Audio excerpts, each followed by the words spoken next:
It's obviously been the most insane and traumatic time. Confusing. Number 1, Lori Loughlin.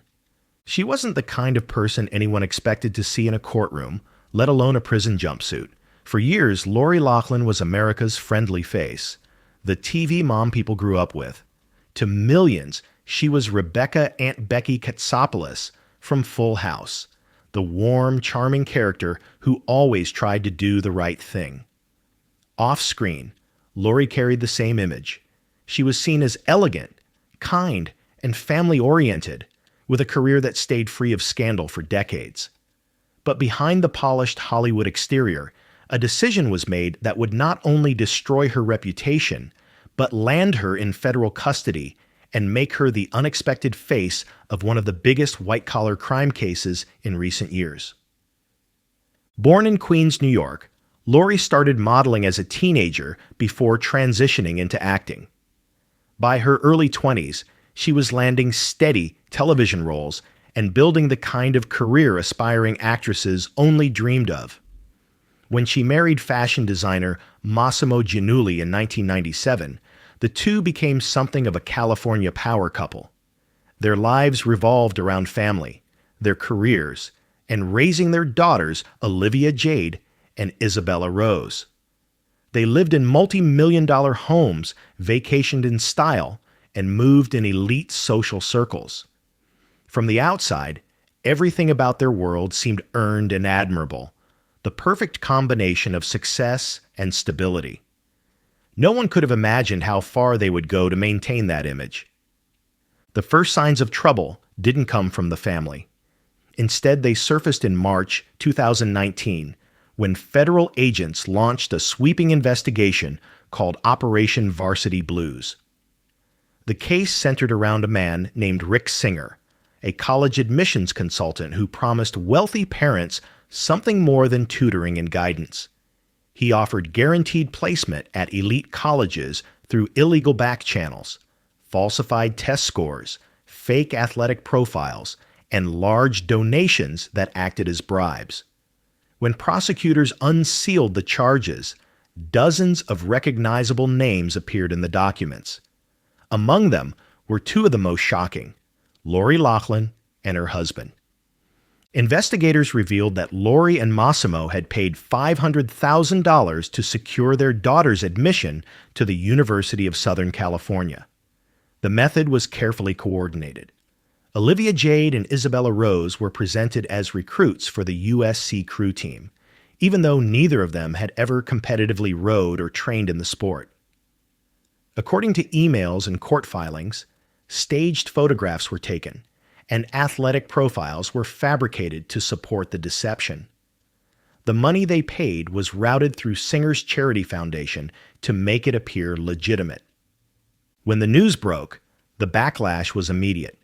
People across the country were furious, not only because of the fraud itself, but because of what it represented: wealthy families buying opportunities that others worked for or were denied altogether. Reporters surrounded the courthouse, and every hearing drew cameras and public scrutiny. Lori, who had spent her life maintaining a reputation of grace and poise, suddenly became a symbol of privilege and dishonesty. For weeks she stayed silent in public, allowing her lawyers to speak for her while the headlines painted her as defiant and unremorseful. At first, both she and her husband pleaded not guilty, insisting they believed the payments were legal donations rather than bribes. This stance shocked many, especially as other defendants, including actress Felicity Huffman, moved quickly to accept responsibility and negotiate lighter sentences. But Lori's case dragged on. Prosecutors warned that if she fought the charges and lost, she could face years in prison. Evidence continued to mount: recorded phone calls, emails coordinating photos, and financial records tying everything together. The turning point came in May 2020. Rather than risk a trial, Lori and Massimo both changed their pleas to guilty. Lori admitted to one count of conspiracy to commit wire and mail fraud, while her husband faced an additional charge of honest services fraud. In August of that year, she appeared before the judge for sentencing. Dressed simply and speaking softly, she apologized for her involvement and acknowledged the harm her actions caused. She received a sentence of 2 months in federal prison, a $150,000 fine, 100 hours of community service, and 2 years of supervised release. Her husband was given a longer sentence of 5 months in prison, a $250,000 fine, and 250 hours of community service. In October 2020, Lori reported to the Federal Correctional Institution in Dublin, California. For someone who had lived in comfort her entire adult life, the adjustment was stark. She followed prison schedules, wore the standard uniform, and spent her days according to institutional rules. While some criticized the short sentence, others noted that even a brief time behind bars marked a dramatic fall for someone of her public standing. Her daughters remained mostly silent during the ordeal, especially after Olivia Jade's YouTube career was nearly derailed by public outrage. Lori served her full 2 months and was released in December 2020. After completing her community service and paying the fine, she began the slow process of repairing her image. Roles she once held were lost or recast. Endorsements evaporated. Public opinion remained divided. Some believed she had paid her debt and should be allowed to move forward, while others felt she escaped with minimal consequences because of her status. Her case sparked broader conversations about fairness in education, the influence of wealth, and the pressures parents feel to secure their children's futures at any cost. Many people wondered what message it sent to students who had worked tirelessly for academic opportunities without connections or privilege. Others pointed to the system itself, questioning how many unexposed cases might still exist. To this day, Lori has not returned fully to the spotlight. She has taken on limited acting roles and remains largely private about her personal life. Her husband completed his sentence later and has since resumed parts of his business activities. Their daughters have each addressed the scandal in their own ways, trying to rebuild their lives and careers without the shadow of the case defining them entirely. What makes Lori Loughlin's story so striking isn't just the crime, it's the contrast. Someone who built a career on likable, morally grounded characters ended up embroiled in a real-life scheme that violated federal law. It wasn't an impulsive mistake. It involved planning, secrecy, and large payments. The revelations forced people to rethink how they viewed not just Lori, but the broader world of fame and influence. In the end, what happened to Lori Loughlin raised a question that still lingers. Was this the story of a mother making a desperate choice, or a reminder of how entitlement can push people past legal and ethical lines without hesitation? For some, her sentence closed the chapter. For others, it opened a larger conversation about justice and privilege that continues far beyond her name. Number 2, Felicity Huffman. She had built a reputation as one of Hollywood's most talented and respected actresses. Felicity Huffman was known for her award-winning performances, her poised public image, and her years of steady work on television and film. From Desperate Housewives to acclaimed film roles, she seemed grounded, professional, and far removed from controversy. So when her name surfaced in a national college admission scandal, it shocked audiences who never expected to see her in the center of a criminal case. Born in Massachusetts and trained in theater, Felicity built her career the hard way, starting with small roles and eventually rising to mainstream fame. Viewers knew her as Lynette Scavo, a worn-down but sharp and determined mother on one of the most popular drama series of its time. Off-camera, she was married to actor William H. Macy, and the two were often described as one of Hollywood's most stable, low-drama couples. Together, they raised 2 daughters and kept a relatively quiet household compared to many high-profile celebrities. There were no scandals, no legal disputes, and no reports of public misbehavior. That image would change completely in 2019. The FBI investigation, known as Operation Varsity Blues, uncovered a nationwide cheating and bribery scheme tied to college admissions. Wealthy parents across the United States were accused of paying Rick Singer, a consultant who manipulated the admissions process through illegal means. Some parents paid to falsify athletic credentials for their children, while others arranged to change standardized test scores through bribed proctors. When prosecutors released the list of defendants, Felicity Huffman was one of the most recognized names in the group. According to the court documents, Felicity paid $15,000 to increase her daughter's SAT score. The strategy was simple but deceptive. After arranging extended test time for her daughter, a cooperating individual corrected answers after the exam was completed. The adjusted score placed her daughter well above her academic average.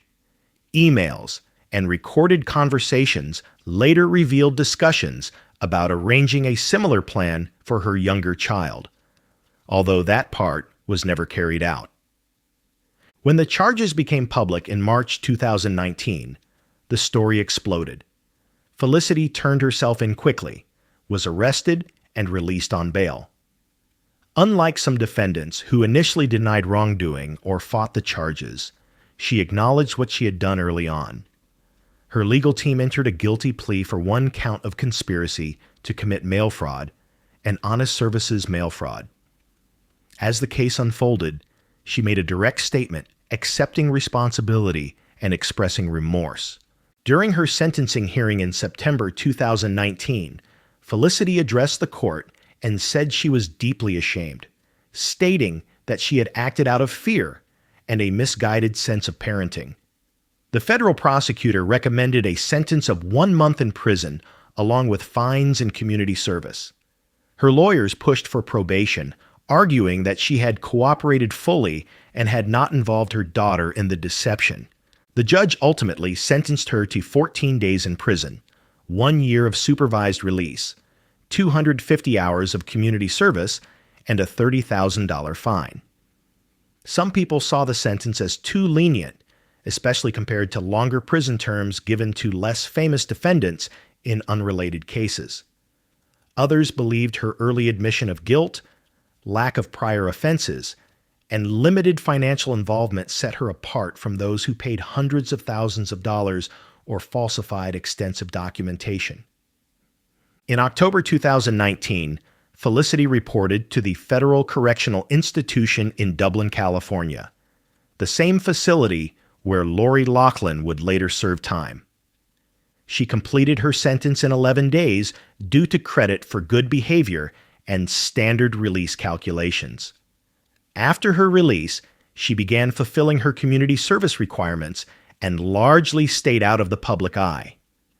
Her husband, William H. Macy, was not charged in the case, although his name appeared in communications released by investigators. The scandal had a ripple effect on her career, but she did not disappear completely. In time, she began taking selective acting roles again. One of her first on-screen returns was a television project based on a true story, mirroring themes of justice, second chances, and personal downfall. While some viewers expressed support for her comeback, others were less forgiving, viewing her actions as an abuse of status and wealth. Her case became a major part of the broader debate about how far advantaged families can go to secure future opportunities for their children.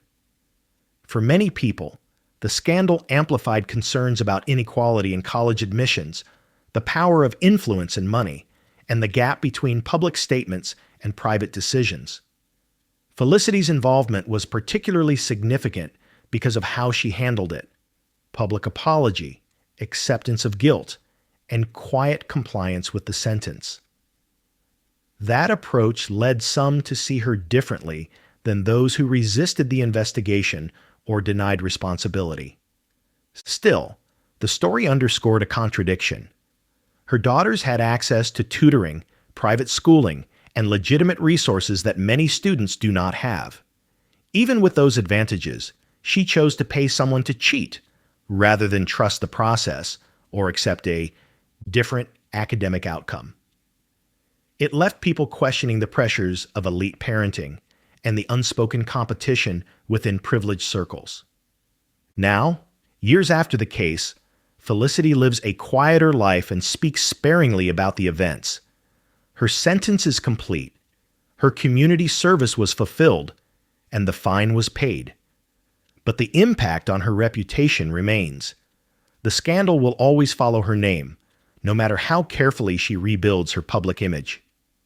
The story of Felicity Huffman isn't one of violence or danger. Instead, it's about status, insecurity, and a decision that unraveled decades of earned respect. She wasn't driven by malice, but by fear of failure. For her child, and by extension, herself. That doesn't erase what happened, but it explains why people who seem measured and thoughtful can still make choices that defy logic and ethics. Looking back, her case leaves a lasting question. Was this a lapse in judgment from an otherwise responsible person, or a glimpse into how quietly corruption can live among the most admired? The answer depends on how one views intention, accountability, and the blurred line between protecting a child and cheating the system. Number 3. Amanda Bynes. She was once one of the most recognizable young stars in Hollywood. Amanda Bynes went from sketch comedy favorite to leading roles in major films before she was old enough to rent a car. Audiences knew her as funny, quick-witted, and surprisingly grounded for someone who had grown up on camera. From all that to The Amanda Show and movies like What a Girl Wants and Easy A, she built a career that seemed destined for long-term success.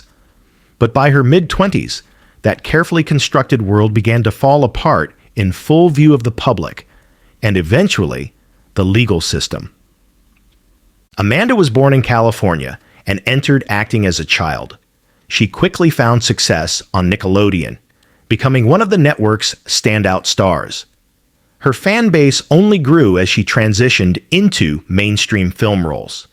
She was praised for her talent, comedic timing, and clean image. Unlike many child actors, Amanda didn't seem caught up in scandal, partying, or controversy. That made what happened next even more difficult for people to believe.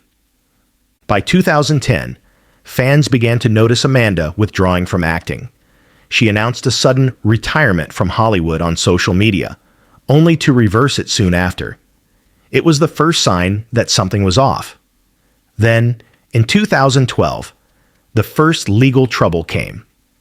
She was charged with driving under the influence after police said she sideswiped a police cruiser in West Hollywood. The incident raised questions, but many assumed it was a one-time mistake. That illusion didn't last long.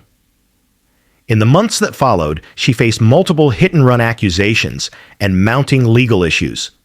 At one point, her driver's license was suspended after separate incidents that involved property damage and failure to stop.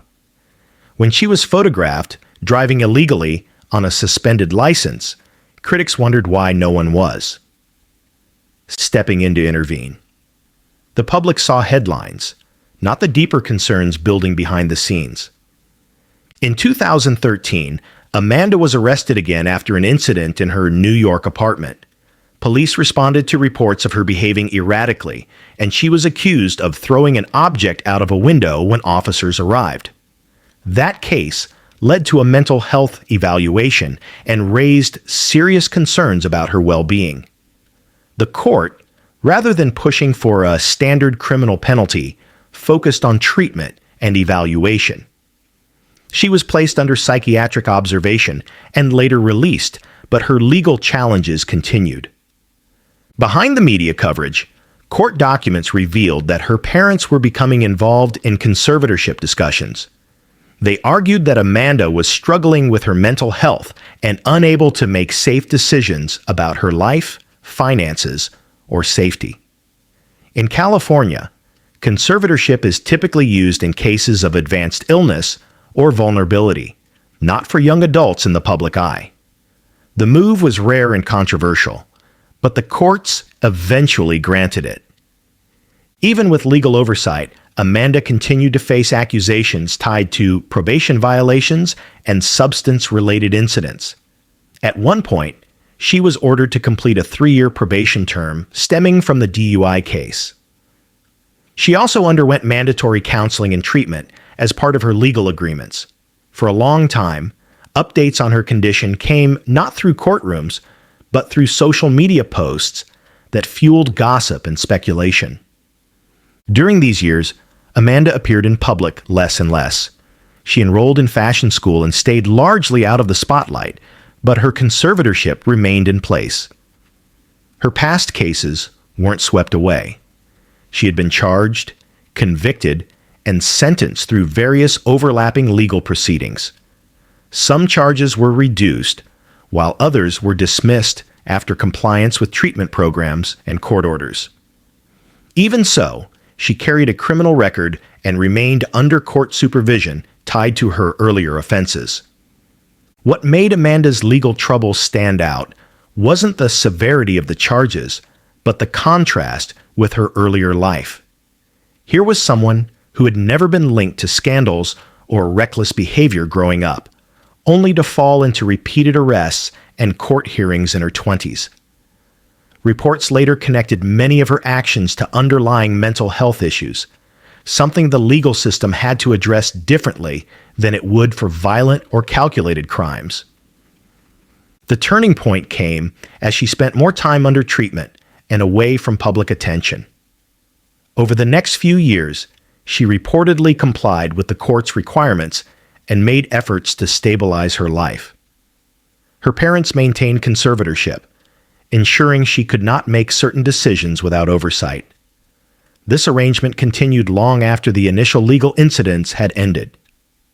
Eventually, her probation terms concluded, fines were paid, and required programs were completed. But the impact on her career was lasting. Hollywood studios moved on, and roles she might have taken were recast. She did not return to acting, and her earlier success became a sharp contrast to her later struggles. While not all of her offenses resulted in jail time, the legal system still recognized them as serious. She was arrested, charged, and sentenced through the courts. She faced consequences not only in the form of probation and supervision, but through loss of work, public scrutiny, and long-term legal oversight. Her situation is a reminder that not all crimes are defined by violence or long sentences. Some come from behavior that draws intervention before something worse happens. Today, Amanda stays mostly out of the entertainment world. When her name appears in headlines, it's rarely connected to her former career. Instead, it's about court updates, public sightings, or personal milestones. The conservatorship that once controlled her decisions eventually became a topic of debate and change, but only after years of restrictions. Whether or not she returns to acting remains uncertain. Amanda's story raises complicated questions. Was she a young star undone by sudden fame and pressure? Or was the system unprepared to deal with an adult whose illegal actions were connected more to illness than intent? Her rise and decline happened in front of cameras, but her recovery took place in silence. What stands out in the end is how quickly a promising career can shift once legal problems begin to compound. She didn't commit a single high-level crime, but a series of incidents that pulled her into the justice system and reshaped her life completely. The result was the same as if she had destroyed her career by choice. The work stopped, the roles disappeared, and the person audiences thought they knew faded into a different kind of story. Amanda Bynes was once considered a model of young Hollywood success, but one decision after another, each one small enough to overlook at first, built into a reality she couldn't escape. Her case is not about one night or one bad act. It's about the slow collapse of someone who appeared to have everything under control until the courts had to intervene. Number 4. Lindsay Lohan. For a long time, Lindsay Lohan was one of Hollywood's biggest rising stars. She wasn't just famous, she was everywhere. From The Parent Trap to Freaky Friday, Mean Girls, and Herbie, fully loaded, she had the kind of career most young actresses could only dream of. Casting directors loved her, the media followed her, and millions of fans watched her grow up on screen. But the same spotlight that elevated her eventually magnified every mistake. And over time, those mistakes became legal battles that landed her in and out of courtrooms, police custody, and jail cells. Lindsay was born into a family that understood fame. Her mother was a manager, her father had connections to entertainment, and she signed with Ford Models before she even started kindergarten. Acting followed soon after. By the time she was a teenager, she wasn't just successful, she was bankable. Studios trusted her to carry major films, and she delivered. But as she transitioned from child star to adult celebrity, the pressure, attention, and lifestyle that surrounded her began to shape a different story. The turning point came in the mid-2000s, when reports of late-night partying, missed call times, and tensions on movie sets began to surface. At first, tabloids treated it like gossip. Eventually, the legal system got involved. In May 2007, Lindsay was arrested after crashing her Mercedes in Beverly Hills. Police said she appeared under the influence, and a small amount of an illegal substance was found in her vehicle. She was charged with driving under the influence and possession-related offenses. Within 2 months, she was arrested again. This time, after reportedly chasing another car while intoxicated. She was charged again with DUI and additional substance-related counts. The back-to-back arrests forced her into court, where she pleaded guilty to multiple misdemeanors. She was sentenced to 3 years of probation, required to attend an alcohol education program, spend time in a treatment facility, and complete community service. To many people, that seemed like a wake-up call, a chance for her to confront the problem before it got worse. But probation came with strict rules, and she quickly began to violate them. In 2010, a judge issued a warrant for her arrest after she failed to appear in court. Later, she was ordered to wear an alcohol monitoring ankle bracelet after missing mandated classes. When the bracelet registered a violation after an event in Los Angeles, she was sentenced to jail time for violating probation. That year, she spent time at the Century Regional Detention Facility in Linwood, California, though due to overcrowding and nonviolent classification, she served only a fraction of her sentence before being released. The court continued to track her progress. When she missed more education classes and failed to complete treatment requirements, the judge extended her probation and imposed more restrictions. Her legal issues grew into a cycle: arrest, sentencing, violation, resentencing. In some cases, she was ordered to report for custody, only to be released early due to space limitations. Even brief stays were significant. She was no longer a troubled celebrity. She was an offender under court supervision. In 2011, she faced a new charge after allegedly taking a necklace from a boutique in Venice without paying. The case drew intense media attention. The store provided security footage, and prosecutors charged her with theft. Lindsay eventually pleaded no contest to misdemeanor theft, adding more conditions to her already strained probation. Again, she served jail time, though only for hours due to standard processing practices. Court records show that judges repeatedly warned her about the consequences of continuing the pattern. Each violation resulted in more court appearances, more custody time, or mandated counseling. She cycled through alcohol programs, community service assignments, and treatment centers. Each time she emerged, the public wondered if this would be the moment things changed. Despite her repeated arrests, the charges remained in the misdemeanor category, but the cumulative legal weight was significant. Judges treated her case seriously, emphasizing personal accountability. By 2013, she had been sentenced to multiple short jail terms, extended probation, fines, court-ordered rehab programs, and hundreds of hours of community service. That year, another incident brought her before the court again, this time tied to a car accident in Santa Monica and alleged probation violations connected to prior cases. The court chose mandatory treatment over incarceration and sent her to a residential rehabilitation facility. She completed the program and avoided additional jail time, but the court kept monitoring her for compliance. Eventually, after years of supervision, hearings, and penalties, her probation was formally closed. Her career, once bright and promising, never fully recovered from the legal consequences. Movie offers slowed, endorsement deals disappeared, and public perception shifted from admiration to concern and criticism. She moved away from Los Angeles for long periods, living in New York and later abroad, distancing herself from the environment that played a role in her downfall. While she has spoken about wanting to rebuild her life and career, the impact of her convictions continues to follow her. Lindsay's legal journey isn't just about high-profile arrests. It's a case study in how repeated offenses, even nonviolent ones, can build into a long-term court history.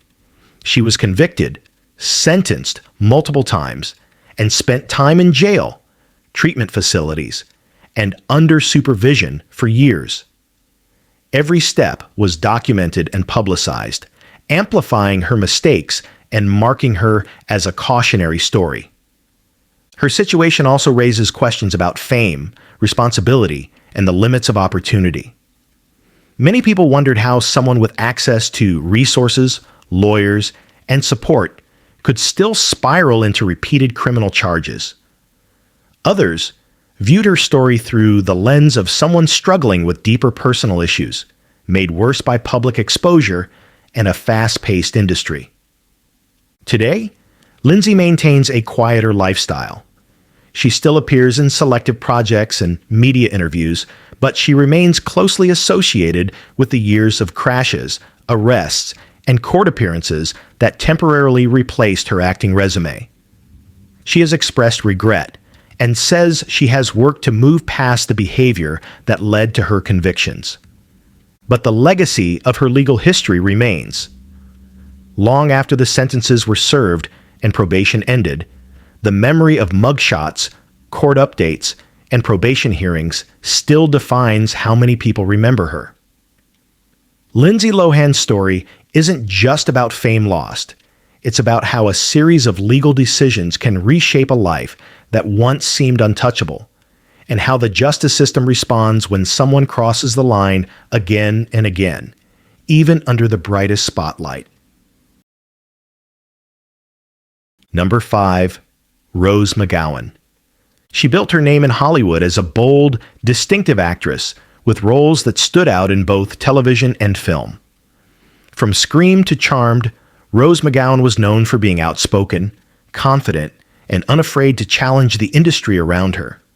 She had a reputation for pushing back against the norms of Hollywood, and for many years, that defiance was part of her appeal. But away from the public spotlight, a single incident would put her on the opposite side of the justice system and lead to a criminal conviction that followed her long after the headlines faded. Rose was born in Italy and spent her early years moving across different countries before settling in the United States. She entered the entertainment industry in the 1990s and quickly became recognizable through both mainstream and cult favorite roles. Fans saw her as sharp and daring, someone who didn't rely on a polished Hollywood persona to be successful. Her career spanned film, television, and voice work, and she gained even more recognition when she joined the cast of Charmed, one of the most popular supernatural shows of its time. For years, Rose maintained a strong public presence at industry events, red carpets, and film premieres. She was active in media appearances and often used interviews to talk about imbalance, image control, and the pressure placed on women in entertainment.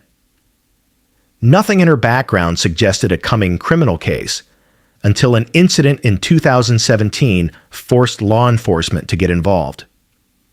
In January of that year, Rose flew into Washington Dulles International Airport in Virginia. After she deplaned, an airline cleaning crew discovered a wallet in one of the seat pockets.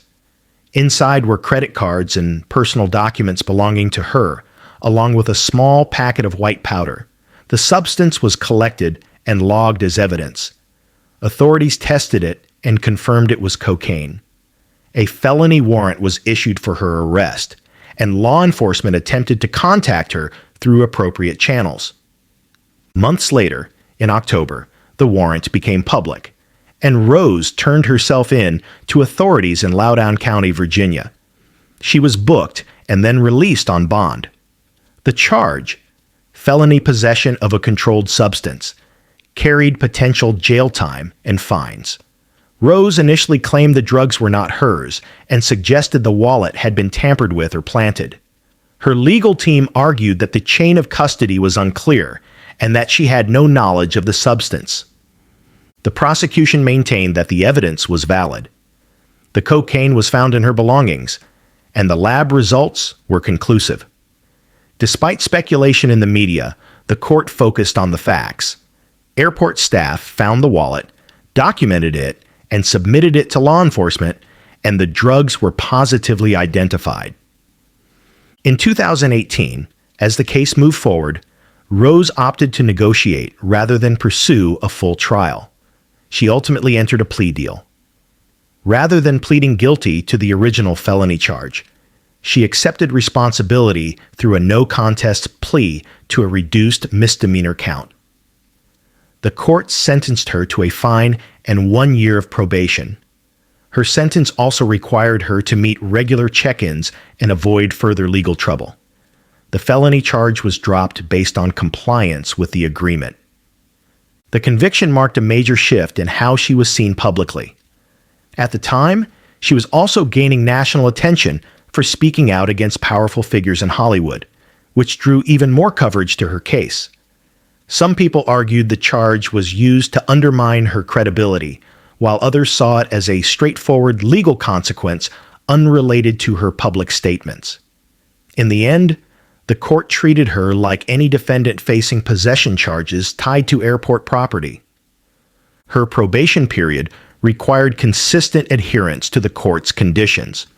That meant remaining drug-free and avoiding any legal violations. After she completed her term, the case closed. But the conviction remained on record, and the story became part of her broader public narrative, a mix of activism, controversy, and criminal responsibility. Even though her punishment did not involve jail time, it was still a criminal conviction connected to drug possession, and it came with lasting effects.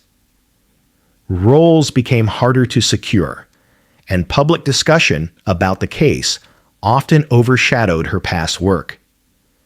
She continued to act and speak publicly, but the legal incident followed her in interviews and articles. What makes Rose McGowan's case stand out is the contrast between her career and the nature of the conviction. She wasn't arrested during a traffic stop or found in possession during a raid. Instead, a forgotten item on a plane led to a warrant, a booking, and a criminal record. The cocaine wasn't discovered on her directly, but inside something that belonged to her, which made the legal responsibility unavoidable in court. Her situation shows how quickly a single misstep, or even a single unintentional oversight, can turn into a serious legal battle. Whether the substance was hers or not, the law holds individuals accountable for what's found in their possession. She may have avoided a felony through negotiation, but she still ended up with a conviction that followed her beyond sentencing. Years later, Rose remains outspoken and active in social and legal discussions, but the possession case remains one of the few documented times she crossed into criminal territory. It didn't involve violence, fraud, or exploitation, but it still carried consequences that reshaped her professional and personal life. The lingering question in her story is less about what was proven in court and more about perception. Did the conviction permanently change the way the public sees her, or did it become just another chapter in a complicated career? The law reached its conclusion the moment her sentence was imposed, but how long the memory lasts is something only time decides. Number 6. Jaime Pressly. She spent years building a reputation as a lively and charismatic actress with a strong presence in both comedy and drama. Jaime Pressly became widely known for her role as Joy Turner on My Name is Earl, where her performance earned her critical praise and an Emmy Award. Her public image mixed humor with confidence, and she often appeared in magazines, interviews, and red carpet events with an upbeat, polished style. For most of her career, she kept her personal life separate from public scrutiny, but one night in California changed how people saw her and put her in direct conflict with the law. Before the incident that led to her arrest, Jaime had been acting steadily since the 1990s. She started with modeling, moved into film roles, and eventually broke into television stardom. People who watched her career saw her as professional, composed, and far removed from the headline-making behavior associated with troubled celebrities. She didn't publicly struggle with scandals, messy disputes, or dangerous behavior. That clean record made what happened in early 2011 even more jarring to those who had followed her work. It was late at night in Santa Monica when police officers noticed her driving erratically. They pulled her over and began a routine traffic stop that quickly escalated into something more serious. During the interaction, officers reported that she displayed signs of impairment, and they conducted a field sobriety test. When she did not pass, she was placed under arrest for driving under the influence. She was taken to a local jail, where her blood alcohol content was recorded at more than twice the legal limit. The number was specific enough to attract national attention, 0.22%. It wasn't a borderline reading. It was high enough to remove any doubt about the severity of the offense. Soon after, news outlets across the country reported the arrest, emphasizing how unexpected it was coming from someone with her public reputation. She was formally charged with driving under the influence. In most cases, DUI offenses can lead to jail time, fines, and license restrictions, especially when the blood alcohol level is that far above legal limits. Jaime's lawyers entered a no-contest plea on her behalf, a legal decision that acknowledges prosecution evidence without directly admitting guilt. In court, the judge issued a sentence that included 3 years of informal probation, which required her to avoid further legal trouble. She was fined and ordered to attend an alcohol education program lasting several months. Her driver's license was restricted during this period, and she had to comply with state monitoring terms. While her sentence did not send her to jail for a lengthy stay, it was still a criminal conviction with serious consequences. The legal process did not end the day she left the courtroom. She spent the following years fulfilling probation requirements, completing the education program, and staying within the conditions set by the court. Any violation could have resulted in harsher sentencing, including jail time. She complied with the rules and did not face additional charges during that period. What made her case so notable was not the offense itself. DUI arrests are unfortunately common, but the profile of the person involved. Jaime was seen as a composed professional, someone who avoided controversy and kept her personal life controlled.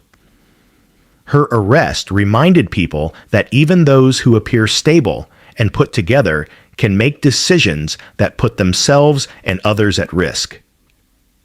The response from the public and the entertainment industry was quieter than it might have been for someone more volatile or headline-prone. Some observers noted that she didn't deny what happened or try to deflect responsibility. She faced the legal process and accepted the outcome. This approach likely reduced the long-term impact on her career, but the conviction still became part of her permanent record. Over time, she returned to acting and continued building her career, but the incident remained part of her public story. Anytime her name came up in conversations about celebrity arrest or Hollywood legal cases, her DUI was included. She may not have served time behind bars like other actresses who received short sentences, but the recorded conviction still marked her as someone who crossed the legal line in a serious way. The long-term impact of her case can be seen less in courtroom outcomes and more in how it reshaped her personal decisions. After the arrest, she spoke less publicly about her private life and focused on work and parenting. There were no repeat offenses or new charges, which allowed the case to eventually fade from major headlines. But any legal conviction, especially one involving dangerous behavior like impaired driving, leaves a record that doesn't disappear. Her story stands as a reminder that one night can alter the direction of a life, even for someone with success, stability, and public admiration. The legal consequences were real. The sentence was enforced. And the judgment is still part of documented court history. She was not immune to the justice system because of her career, and her name now sits among the list of Hollywood figures whose personal choices led to criminal convictions. In the end, Jaime Pressly's case isn't one of repeated offenses or complicated investigations.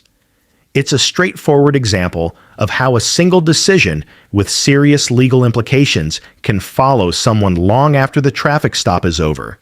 It may not have defined her entire life, but it became a permanent chapter, one she had to acknowledge, complete, and carry forward. Number 7. Heather Locklear. For decades, Heather Locklear was a familiar face on American television.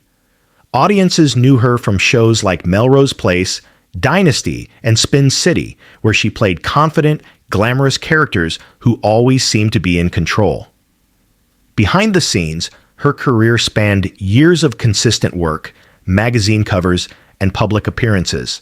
She was seen as someone who had navigated fame smoothly without the typical struggles associated with Hollywood. But as time passed, the private pressures in her life grew, and eventually, those pressures collided with law enforcement in a way that changed how people saw her. Heather grew up in Los Angeles County and began modeling before transitioning into acting. Her roles in the 1980s and 1990s made her one of television's most recognized stars. She worked alongside big names, dated high-profile musicians, and rarely appeared in headlines for anything beyond her career. For most of her time in Hollywood, she had no criminal record and no major controversies tied to her name. That changed in 2008, when she was arrested in Santa Barbara County on suspicion of driving under the influence. A witness reported seeing her vehicle parked on the shoulder of the road, and police found her alone, appearing disoriented. Toxicology tests later showed no alcohol in her system, but prescription medication was believed to have played a role. She eventually pleaded no contest to a lesser infraction of reckless driving. She was fined, ordered to complete a drug education program, and placed on informal probation. That incident marked the first shift in her public image, but it was only the beginning. As the years went on, troubling reports began to surface about her personal struggles. Neighbors and friends expressed concern about erratic behavior. In 2011, she was hospitalized after an incident involving a mix of prescription medication and alcohol. No charges were filed in that situation, but it signaled a deeper instability. Meanwhile, media attention intensified, and each appearance became more closely examined. In early 2018, everything escalated. Police responded to a call at her home in Thousand Oaks, California, after a reported domestic disturbance involving her then-boyfriend. When officers arrived, they said she was uncooperative and physically aggressive. According to the police report, she struck one of the deputies who attempted to intervene. She was arrested and charged with multiple misdemeanor counts, including battery on a peace officer and resisting arrest. After being taken into custody, she was evaluated and released once bail was posted. But only a few months later, a similar situation unfolded. Police returned to her home after another domestic incident was reported. Again, she allegedly became physically aggressive and was accused of kicking a police officer and ambulance personnel. She was arrested a second time and faced even more serious misdemeanor battery charges, not just against law enforcement, but also against a paramedic trying to assist her. These two arrests resulted in several legal cases being filed against her. She was charged with multiple counts of battery on an officer and emergency personnel, crimes the law takes seriously because they involve individuals performing official duties. Eventually, she reached a plea agreement in 2019. Instead of jail time, she was sentenced to 30 days in a residential mental health facility, placed on probation for 3 years, and ordered to comply with treatment requirements. The court made it clear that any violation could result in incarceration. Part of her sentence required her to stay away from alcohol and non-prescribed medication, continue therapy, and avoid any additional legal trouble. The court closely monitored her compliance, and the probation terms remained active for the full duration. The charges were not dismissed or sealed. She was convicted of assault-related offenses tied specifically to her behavior toward police officers and first responders. Her situation drew attention because of the unusual nature of the crimes. Many celebrity arrests involve intoxication or property damage, but physically assaulting law enforcement and medical personnel during emergency responses sends the case into a different category. While she did not receive a prison sentence, the legal system made it clear that the charges were serious and required accountability. Professionally, the impact was immediate. Heather had already stepped back from acting, and the arrests pushed her further from public view. Rather than appearing on television sets, she spent time dealing with legal obligations, treatment programs, and personal recovery. Her name, once tied to major network shows and long-running roles, became linked to arrest reports and court updates. Even though she fulfilled the terms of her sentence and avoided incarceration, the conviction stands as part of her record. It reflects actions the court determined were violent in nature, directed at individuals performing their duties. That distinction placed her case among a more severe class of misdemeanor offenses. Today, Heather Locklear keeps a quieter public profile. She has spoken occasionally about recovery, but avoids in-depth interviews about the arrests. She completed her treatment and probation requirements, and she has not faced new charges since. Still, the events of 2018 remain a defining part of her life story and a permanent entry in legal archives. Her story is not about a single bad night or one poor decision. It unfolded over years of escalating personal challenges that eventually led to 2 separate arrests and multiple convictions. The justice system intervened not just because of substance use or erratic behavior, but because violence toward police and EMTs placed others at risk. It's a reminder that fame does not insulate anyone from legal consequences, and that even those with decades of public goodwill can find themselves answering to the court when their actions cross the line. Number 8, Heche.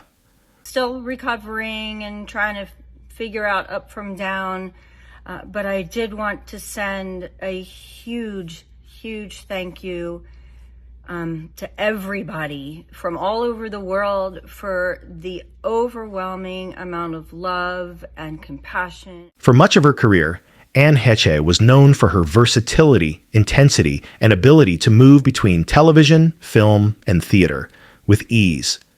She starred in productions like Donnie Brasco, 6 Days, 7 Nights, and Volcano, earning respect from directors and co-stars alike.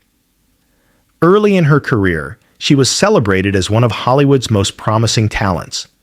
But behind the success was a complicated personal history. And over time, those private struggles pushed her into legal trouble that landed her in the headlines for all the wrong reasons. Anne grew up in a family that faced trauma and instability. She later spoke publicly about the emotional impact of her childhood and the difficulties she carried into adulthood. As her acting career grew, so did the pressure. Fame brought opportunity, but it also created a spotlight that followed her everywhere. Most people who watched her career never imagined she would eventually face arrest, legal charges, and mandatory treatment, all tied to behavior that unfolded in public view. One of the earliest legal incidents tied to Anne Heche occurred in August 2000. She was found trespassing at a rural home near Fresno, California. The homeowner reported that Anne appeared disoriented and claimed to be receiving messages from otherworldly sources. Police arrived and detained her for evaluation. She was not charged with a crime, but was placed on an involuntary psychiatric hold after authorities determined she was in a state of mental distress. Though not a formal criminal conviction, the event revealed how fragile her situation had become, and it was covered heavily in the media. In the years that followed, her personal life remained turbulent, but she continued working in film and television. She acted in network shows and movies and even directed projects. But her stability remained uneven, and concerns about her well-being persisted. It wasn't until many years later that she faced the kind of legal consequences that come with criminal charges. The most serious incident occurred in 2022 in Los Angeles. Anne was seen driving erratically through residential streets in the Mar Vista area. Multiple witnesses reported a blue Mini Cooper speeding through intersections. At one point, she reportedly crashed into the garage of an apartment complex and then fled the scene in the same vehicle. Only minutes later, she drove into a house at high speed, causing a violent collision that ignited a fire. The crash destroyed the inside of the home and trapped Anne in the vehicle. First responders had to rescue her from the wreckage while the building burned, and both she and the homeowner's property were severely affected. The fire took over an hour to extinguish, and the damage displaced the resident and destroyed personal belongings. Anne was taken to the hospital with critical injuries. As part of protocol in such collisions, law enforcement obtained a warrant to test her blood. Toxicology reports found the presence of narcotics that are commonly associated with stimulant use. Based on the evidence of hit-and-run behavior, reckless driving, and the results of the drug tests, the Los Angeles Police Department announced that she would be charged with felony DUI and felony hit-and-run once her medical condition allowed formal booking. She never regained full consciousness. Days after the crash, she was declared legally dead due to injuries sustained in the collision. The criminal investigation was closed after her death, and no court proceedings took place. But if she had survived, prosecutors indicated she would have faced multiple felony counts. Even without formal conviction, the crash marked one of the most severe DUI incidents involving a Hollywood actress in recent years. Her earlier legal issues, like the trespassing case in 2000, were tied to mental health intervention more than criminal punishment. But the crash in 2022 stood apart in scope and consequence. Property was destroyed, lives were put at risk, and investigators traced the behavior to substances in her system. The law was prepared to hold her accountable in court before the medical crisis overtook the case. In death, the legal lens doesn't erase what happened. The records remain, the police reports stay filed, and the homeowners affected by the crash pursued insurance claims and legal remedies. The story is part of her legacy, one that combines a celebrated acting career with instability that spiraled into an event with near-fatal consequences for others. Anne Heche's case isn't like many celebrity arrests that start with traffic stops or public altercations. It ends with a crash so intense it caused a house fire and demolished property, followed by a planned prosecution that was cut short only by her injuries and death. She became an example of how untreated struggles and substance-related impairment can turn dangerous quickly. Her story also raises questions about intervention. People close to her spoke about warning signs, unusual behavior, and attempts to help her long before the crash. Whether more could have been done, or whether the system could have stepped in earlier, is something observers continue to debate. In the end, Anne Heche's legal troubles were not defined by repeated arrests or courtroom sentencing. Instead, they built over time and ended with a single catastrophic moment that drew national attention. The charges that would have followed never made it to court, but the investigation confirmed the seriousness of the crimes she would have faced. Her legacy is now divided between what she accomplished on screen and the final act that brought her life and career to an abrupt and tragic close. Number 9. Natasha Lyonne. Long before she became widely known for her role on Orange is the New Black, Natasha Lyonne had already built a strong career as a young actress. She appeared in hit films like American Pie, Slums of Beverly Hills, and But I'm a Cheerleader, earning a reputation as someone with natural screen presence and sharp comedic timing. But as her fame rose, so did personal challenges that eventually pushed her into a series of run-ins with law enforcement, court-ordered treatment, and criminal consequences that made headlines across the country. Natasha grew up in New York and began acting as a child. By the time she was a teenager, she was already working steadily in both independent films and mainstream Hollywood productions. But behind the scenes, her life took a different turn. Substance issues, disputes with family, and unstable living conditions began to shape her personal world. It didn't happen all at once, but step by step, those problems led to behavior that eventually brought police and the courts into the picture. One of the earliest public signs of trouble came in 2001, when Natasha was arrested in Miami Beach for driving under the influence. According to reports, she was pulled over after hitting a road sign, and officers who arrived at the scene determined she was impaired.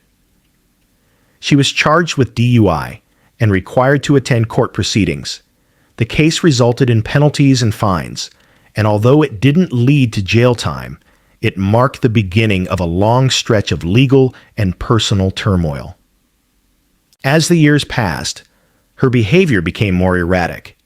Neighbors in New York began filing complaints about disturbances connected to her.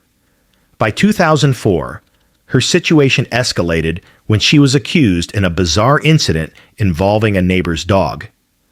According to the police report, she allegedly threatened to harm the animal during an argument. The confrontation was serious enough that charges were considered, though the case did not immediately go to trial. Around the same time, her landlord sought to evict her due to unpaid rent and disruptive behavior. Her health also began to suffer. In 2005, she was hospitalized with serious medical complications tied to long-term substance abuse. Court documents reference concerns about her mental and physical condition. She was facing possible jail time connected to her earlier DUI case, as prosecutors considered her non-compliance with probation terms and court orders. When she failed to appear for mandated court hearings related to the DUI, a bench warrant was issued for her arrest. She eventually turned herself in and faced the consequences of violating the terms of her plea agreement. This time, the court required her to undergo rehabilitation as a condition of avoiding jail. She was ordered to complete treatment and stay under supervision for an extended period. What made her case different from a single arrest was the pattern of behavior, probation violations, failure to comply with court requirements, and multiple legal disputes tied to incidents with neighbors and property damage. Even without a high-profile trial or a long jail sentence, the justice system became a constant presence in her life. By 2006, Natasha appeared in a New York courtroom visibly changed by the experience. The judge ordered her to finish a rehabilitation program, complete probation requirements, and settle outstanding legal issues connected to her earlier criminal case. She was not sentenced to prison, but the threat of incarceration remained if she failed to comply. The court also addressed pending matters tied to disturbing the peace and harassment complaints. After fulfilling the mandated programs and closing out the DUI case, Natasha slowly stepped out of the public eye to recover. Industry insiders describe that period as a turning point, when she chose to step back from acting and focus on stabilizing her life. The legal pressure forced change in a way that no amount of career success could. Her eventual return to acting came years later and surprised many people who remembered only the tabloid reports.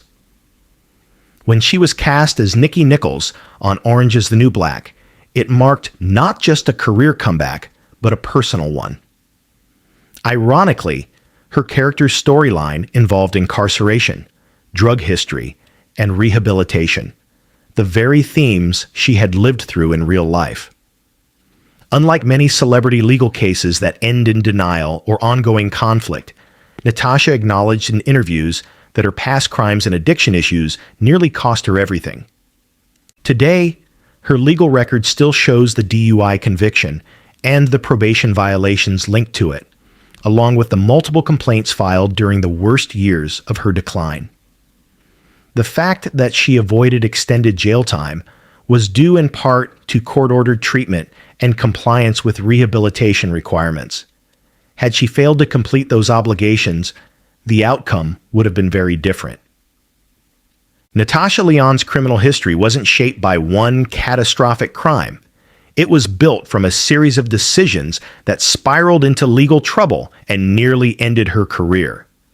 Her story shows how quickly substance dependence can become a legal issue, and how probation, court supervision, and mandatory treatment can intervene when jail is not the court's first option.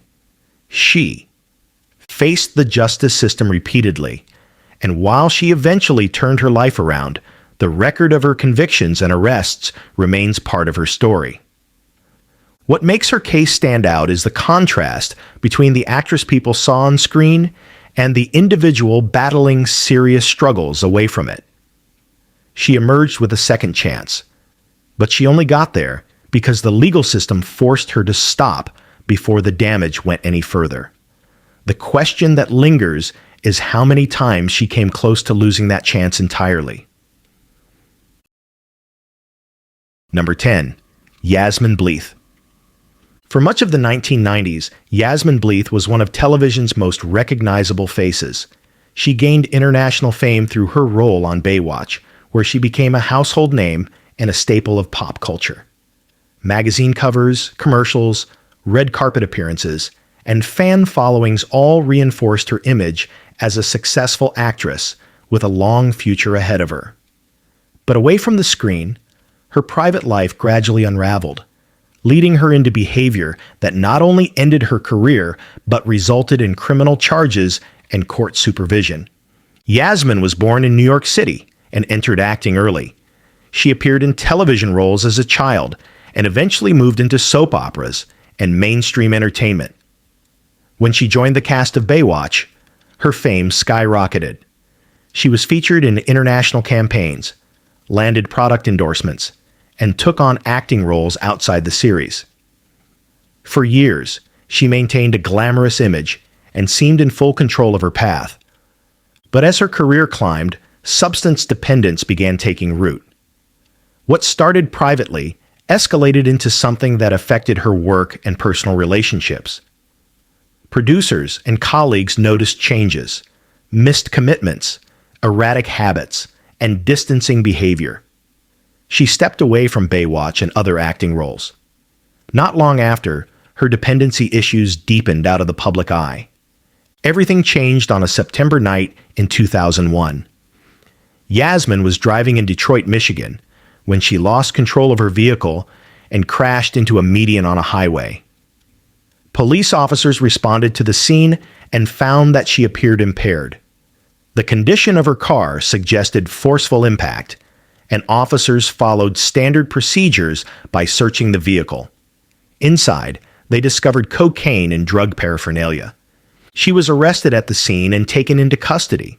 Her passenger, identified as her then-boyfriend, was also involved. Officers reported that the recovered cocaine was not only in the car, but that additional amounts were later found in her hotel room. The discovery led to multiple possession charges and raised concerns about intent and frequency of use. In court, she faced felony counts of cocaine possession. Rather than contest the charges in a trial, she accepted responsibility and entered a guilty plea. The court chose not to impose prison time immediately, but gave her a sentence conditioned on strict compliance with probation and mandatory drug treatment. The judge ordered her to complete 2 years of probation, undergo regular drug testing, attend rehabilitation programs, and pay court costs and fines. The plea agreement stated that any violation of the terms could result in jail time. She was also required to participate in community service, and the conviction was recorded as a criminal offense, not a deferred judgment or sealed outcome. Throughout her probation period, Yasmine lived under legal supervision. Probation officers monitored her progress, and the court retained authority to impose jail time if she relapsed or missed required appointments. She successfully completed treatment and did not reoffend during that period, which allowed the case to close without additional punishment. However, the conviction remained on record, marking a clear fall from the peak of her fame. Beyond the legal consequences, her acting career largely halted. Roles and offers that once arrived frequently began to disappear. Public perception shifted, not because of rumors, but because of a documented criminal case and the seriousness of the circumstances. The arrest was not for a minor infraction. It was tied to illegal possession discovered after a crash that could have endangered others. In the years after her conviction, Yasmine stepped out of public life. She has spoken sparingly about the incident and focused on maintaining recovery. Unlike some celebrities who faced legal trouble while continuing to appear in major productions, she did not return to prominent roles on television or in film. What makes Yasmine Bleeth's case particularly striking is the way it ended such a visible career. The crash that led to her arrest was not part of a long criminal history, but it was significant enough on its own to bring the justice system into her life. The court viewed the offense as serious, given the combination of drug possession and dangerous driving. She was not treated as someone who made a harmless mistake. She was placed under supervision, penalized, and monitored by the state to ensure compliance. There was no media spin or denial that erased what happened. The evidence was physical, the charges were real, and the legal outcome was documented. She fulfilled the sentence the court imposed, but the impact lasted far beyond probation. Today, the arrest and conviction form a major part of how her name is remembered. Yasmine's story is one of contrast. At one point, she was part of one of the most watched shows in the world. Not long after, she was sitting in a courtroom facing felony drug charges. There was no violent crime, no lengthy trial, and no prison sentence. But there was clear accountability, and the law made sure of it. Her experience shows how quickly public success can collapse when personal struggles go unchecked, and how a single criminal offense can permanently shift the direction of someone's life. For many, her downfall became another reminder that fame does not exempt anyone from legal responsibility. The conviction stands in legal records, marking the moment where private. Addiction became a public crime, and where a career built over decades fell apart in a single night.